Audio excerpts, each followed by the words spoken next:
کہ یہ مجمع صرف ڈی چوک نہیں آئے گا، یہ بنگلہ دیش کی طرح وزیر اعظم ہاؤس، پارلیمنٹ اور الیکشن کمیشن پر قبضہ کرے گا۔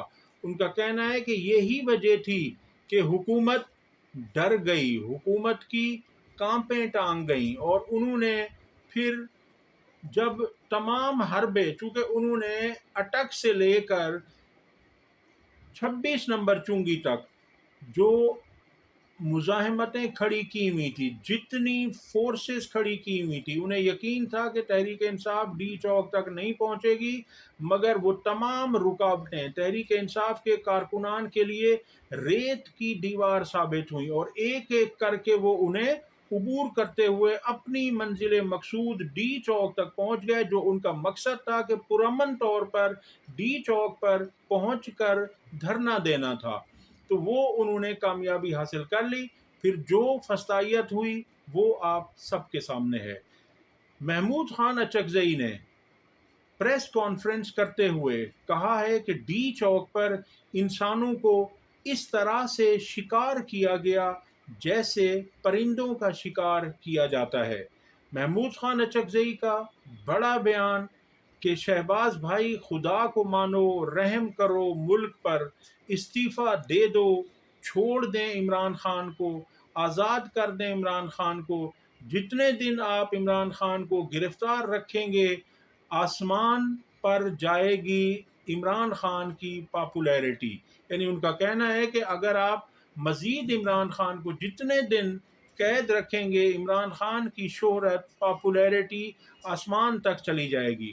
ان کا کہنا ہے یا پی ٹی آئی کے ایم این اے واپس کریں یا مل بیٹھ کر 3 سے 4 ماہ میں الیکشن کروا دیں۔ یعنی ان کا کہنا ہے کہ جو تحریک انصاف کی مخصوص نشستیں ہیں ان کے ایم این ایز کو واپس کر دیں، وہ تحریک انصاف کے حوالے کر دیں، اور اس کے بعد آپ بیٹھ کر 3 سے 4 ماہ میں الیکشن کروا دیں۔ کوئی عوام کو ڈرانے کی سازش کر رہا ہے تو یہ ٹھیک نہیں ہے، ایسا کہنا ہے محمود خان اچکزئی کا۔ سنیں وہ کیا کہہ رہے ہیں۔ شہباز بھائی خدا کو مانو، رحم کریں اس ملک پر، رحم کریں ملک پر، استعفیٰ دے دیں، چھوڑیں عمران خان کو، آزاد کر دیں۔ جتنے دن آپ سے اس میں رکھیں گے آسمان تک جائے گی اس کی پاپولیرٹی۔ یا ان کا مینڈیٹ واپس کر دیں یا مہربانی کر کے بیٹھیں ساری پارٹیاں اور 3-4 مہینے میں الیکشن کرا دیں۔ پرواہ نہیں، آسمان نہیں گرے گا، عمران جیت جائے گا، جیت جائے، پرواہ نہیں۔ جی، وہ مزید کہتے ہیں کہ عمران خان کو اچھا سمجھو یا برا، انہیں پاکستان کے کروڑوں لوگوں نے ووٹ دیا ہے، پنجاب میں بھی واضح ان کی اکثریت ہے، اور پی ٹی آئی احتجاج کے لیے ہزاروں کارکنان ڈی چوک پر پہنچے۔ ان کا کہنا تھا کہ انیس شہزاد، ستی، مبین اورنگزیب، عبد القادر، ملک صفدر، احمد ولی، محمد الیاس اور عبد الرشید کے نام سامنے آئے ہیں۔ ان کے علاوہ درجنوں ہیں، درجنوں کو شہید کیا گیا۔ ہم یہ بات نہیں کرتے، لیکن ایسا کیوں کیا گیا، سوال یہ پوچھتے ہیں۔ ان کا مزید کہنا تھا کہ اگر کوئی اپنی بندوق یا بھاری ہتھیاروں سے ہمیں ڈرانے کی کوشش کر رہا ہے تو یہ ہمیں قبول نہیں ہے۔ یہ ایسا کہنا ہے محمود خان اچکزئی کا۔ انہوں نے حکومت کو کہا کہ حکومت ہوش کے ناخن لے اور جو حقیقت ہے اسے تسلیم کیا جائے۔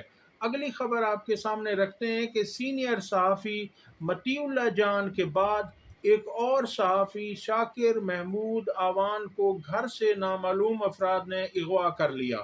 گھر میں لگے کیمرے توڑ دیے گئے، ان سمیت ان کی بیوی کے موبائل فون بھی قبضے میں لے لیے گئے۔ شہباز شریف کہتے ہیں کہ سپہ سالار تاریخ میں پہلی مرتبہ حکومت سے یکجان 2 کالب جڑے ہوئے ہیں، اس کے بغیر یہ نہیں ہو سکتا تھا۔ یہ تو واضح ہے میاں صاحب، ان کے بغیر تو آپ کی حکومت بھی نہیں بن سکتی تھی۔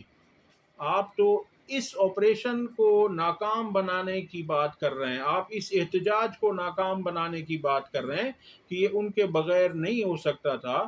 تو آپ کی حکومت بھی ان کے بغیر نہیں چل سکتی. آپ کی حکومت کے پیچھے بھی وہی لوگ ہیں اور آپ کی حکومت چل رہی ہے، کیونکہ آپ کے پاس عوامی مینڈیٹ تو ہے نہیں، آپ کو عوام کی کسی طرح کی مدد تو حاصل ہے نہیں.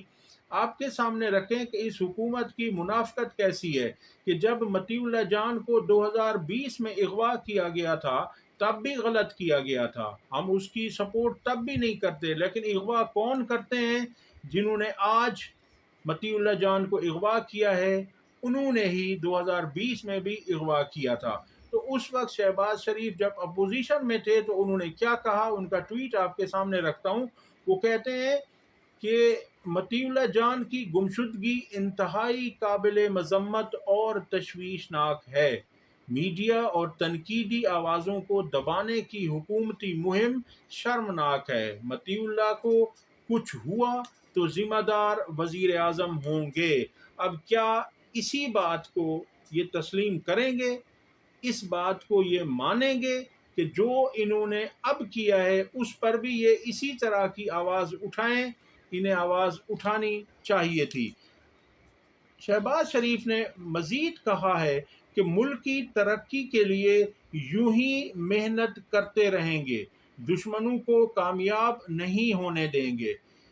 شہباز شریف مجھے بتائیں کہ انہوں نے کون سے ملک کی ترقی کی ہے؟ پاکستان کی تو کم سے کم کوئی ترقی نہیں ہوئی، بلکہ پاکستان تو تنزلی کی طرف جا رہا ہے. آپ مجھے بتائیے، آپ عوام کو بے وقوف سمجھتے ہیں کہ عوام کو نہیں پتا کہ آپ نے ملک کو کس طرح سے ترقی دی ہے؟ ہاں، آپ نے مہنگائی میں ملک کو ترقی دی ہے، مہنگائی بڑھی ہے، بے روزگاری بڑھی ہے، خودکشیاں بڑھی ہیں. اور اس کے علاوہ آپ نے کیا کیا ہے؟ آپ نے ملک کے قرض کو بڑھایا ہے، آپ نے ملک کے زر مبادلہ کے ذخائر کو کم کیا ہے، آپ نے تعلیم اور صحت کے نظام کو مفلوج کر کے رکھ دیا ہے، آپ نے عوام پر بھاری ٹیکس لگانے میں اضافہ کیا ہے، آپ نے عوام کی آمدنی میں کمی کی ہے. آپ نے کیا کچھ کیا ہے؟ آپ کو نہیں پتا آپ کا ملک کہاں پہنچ چکا ہے؟ لوگ کیا کہتے ہیں؟ لوگ خودکشیاں کرنے پر مجبور ہیں. آپ نے لوگوں کی خودکشیوں کی تعداد میں اضافہ ضرور کیا ہے، آپ نے لوگوں پر ظلم اور جبر میں اضافہ کیا ہے، آپ نے فسطائیت میں اضافہ کیا ہے، آپ نے لوگوں کو پاگل بنانے کی ناکام کوششیں کی ہیں، مگر عوام باشعور ہے، عوام کو سب پتہ ہے آپ نے کیا کیا ہے. اب تک کے لیے اتنا ہی. ویڈیو پسند آئی ہو تو لائک اور شیئر کریں، چینل کو سبسکرائب کریں. اللہ حافظ.